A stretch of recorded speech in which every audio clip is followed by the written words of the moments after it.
আসসালামু আলাইকুম গাইস।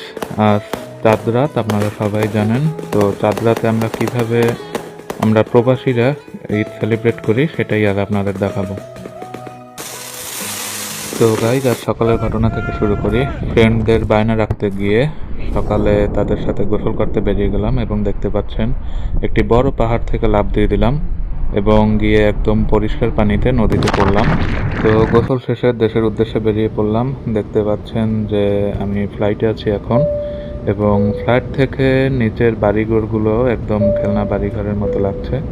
তো দেশে গিয়ে ওখানকার ফ্রেন্ডদের সাথে বাজি ফুটাবো এবং অনেক মজা করবো। তো আপনারা দেখছেন যে আমি অলরেডি আগুন দিয়ে দিয়েছি এবং বাজিগুলো কীভাবে খাচ্ছে। তো এভাবেই আমি আমার চাঁদ রাতটা সেলিব্রেট করছি। তো এতক্ষণ সাথে থাকার জন্য ধন্যবাদ। নেক্সট ভিডিও দেখার জন্য আমার চ্যানেলটি অবশ্যই সাবস্ক্রাইব করবেন এবং কমেন্ট করতে ভুলবেন না। ধন্যবাদ সকলকে।